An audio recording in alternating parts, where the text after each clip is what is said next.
Anima تکونو، تم جہاں کہیں پر بھی ہو، یدرککم الموت، موت تمہیں آ کر رہے گی، وَلَوْ كُنْتُمْ فِي بُرُوجٍ مُشَيَّدَةٍ، چاہے تم اپنے آپ کو مضبوط قلعوں میں بھی بند کر لو نا، موت وہاں بھی تمہیں آ گئی، موت سے کوئی بھاگ نہیں سکتا۔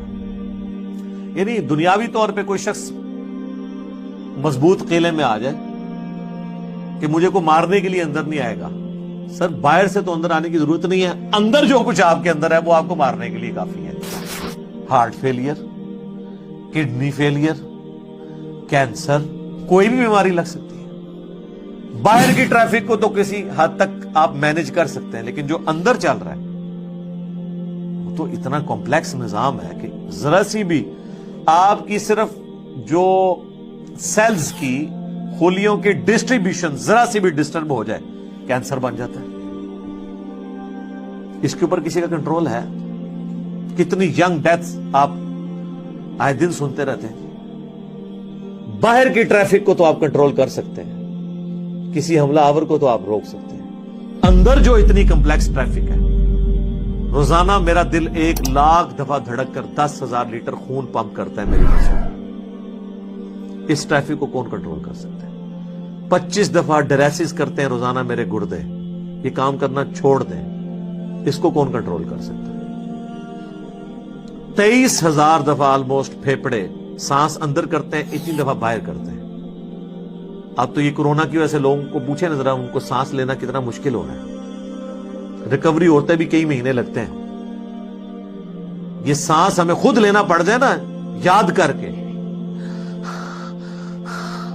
ایک دن نہیں آپ سانس لے سکتے۔ 12,000 دفعہ ہماری یہ پلکیں جھپکتی ہیں، اور یہ اگر آپ کو روزانہ یوں کرنی پڑ جائے تو بس پھر آپ کوئی اور کام نہیں کریں گے،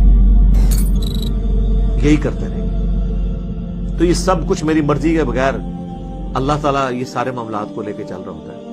تو ہم باہر کی ٹریفک کو تو شاید مینج کر لیں کسی حد تک، وہ بھی کنفرم نہیں ہوتا۔ کئی بار روڈ ایکسیڈنٹ میں آپ دیکھتے ہیں لوگ اپنی جگہ پہ صحیح سائیڈ پہ جا رہے ہوتے ہیں، مخالف سمت سے کوئی گاڑی آتی ہے، اس کا ٹائر پھٹتا ہے، وہ لڑکتی ہوئی دوسری طرف آ کے 4-5 بندے نیچے دے دیتی ہے، ان کا تو کوئی قصور نہیں ہے، وہ تو ہوتے ہی دوسری۔ یہ تو میں نے خود اس طرح کے ایکسیڈنٹس اپنی آنکھوں سے بھی دیکھے ہیں۔ باہر کی ٹریفک کو آپ کسی حد تک مینج کر لیں گے، لیکن اندر کی ٹریفک کو تو کوئی بھی نہیں کر سکتا۔ لیکن وہ سورۃ الانعام میں ہے، اللہ تعالیٰ نے تو اس سے بھی بڑی بات کی ہے کہ جو نافرمان لوگ ہیں نا، اگر ہم انہیں دنیا میں دوبارہ بھی بھیج دینا تب بھی یہی کام کریں گے۔ میں خود اسلام آباد میں پشاور موڑ جو ہے نا G8 مرکز، ایک ٹیکسی میں نے لی تو وہ ٹیکسی والے سے میری ڈسکشن شروع ہوئی تو وہ کہنے لگا جی مجھے تو اللہ تعالیٰ نے نئی زندگی دی ہے۔ کہتا ہے جی میں ادھر ہی کھڑا ہوا تھا تو پیچھے سے ایک بڑا ٹریلا آ کے چڑھ گیا۔ یہ ٹریلے آپ کو پتا کس سپیڈ پہ چل رہے ہوتے ہیں، یہ بڑے بڑے جو وہ ڈیمپرز، جن کو ڈیمپر کہتے ہیں۔ اور کہتا ہے جی میں تو گھر والے بھی آ کے بس سارے رشتہ دار ایک کر کے مل کے جا رہے تھے۔ شفا انٹرنیشنل میں وہ کئی ہفتے تک وینٹیلیٹر کے اوپر رہا۔ وینٹیلیٹر پہ اس طرح کے جو لوگ ہیں بہت کم ہی ہوتا ہے کہ واپس آئیں، پھر آہستہ آہستہ ریکوری ہو گئی۔ یعنی وہ تو موت کے منہ سے بلکہ نئی زندگی لے کے واپس آیا۔ تو میں نے اس سے پہلا سوال یہ کیا کہ اب تم مطلب زندگی کیسے گزار رہے ہو، نماز پڑھتے ہو، مسلمان ہو؟ کہتے جی ٹائم لگ جاتے پڑھ لیتی ہے۔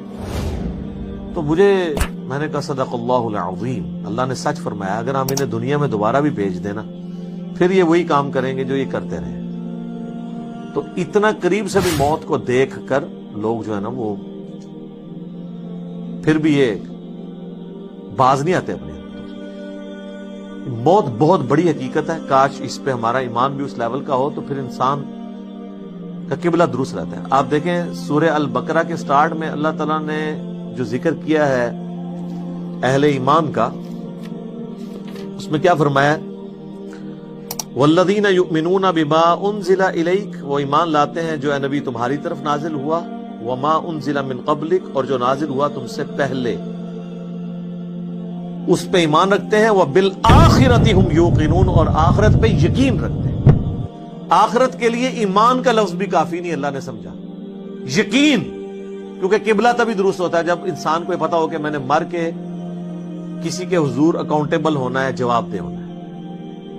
آج یہ جتنے لوگ کہتے ہیں نا جی جو قبر سے باہر رات ہے وہ اندر نہیں، جو اندر ہے وہ باہر نہیں ہے، یہ صرف ان کی منہ شگافی ہیں۔ واقعی اگر ان کا یقین ہو تو حرام خوریاں کر رہے ہو، لوگوں کا مال ناحق طریقے سے ہڑپ کر رہے ہو، اللہ تعالیٰ کے حقوق کو پامال کر رہے ہو، ماں باپ کے ساتھ بے سلوکی والا معاملہ کر رہے ہو، بیوی بچوں پہ ظلم کر رہے ہو، بہن بھائیوں کی جائیداد دبا رہے ہو، معاشرے کے لیے ناسور بنے ہوئے ہو، ایسے لوگ نہیں، پھر تو ان کو بالکل سیدھا ہو جانا چاہیے۔ تو بات کہاں سے شروع ہوئی تھی کہ اللہ تعالیٰ فرما رہا ہے کہ تم اپنے آپ کو مضبوط قلعوں میں بھی بند کر لو نا، تب بھی موت تمہیں آ کر رہنی ہے، موت کو کوئی ٹال نہیں سکتا، کیونکہ موت تو اللہ تعالیٰ نے بھیجنی ہے، اللہ کے پاس تو کروڑوں آپشنز ہیں، ایگزٹس تو ہر شخص کا اس دنیا سے لکھا ہے، خواہ ایئر کریش میں ہو، چاہے ہارٹ فیلئر سے ہو، خواہ کسی شیر کے پیٹ میں جا کے ہو، خواہ کڈنی فیلئر سے ہو، خواہ کسی روڈ ایکسیڈنٹ میں ہو، ہر بندے نے دنیا سے جانا ہے اور وہ طے ہے، اس سے آگے پیچھے نہیں ہوگا۔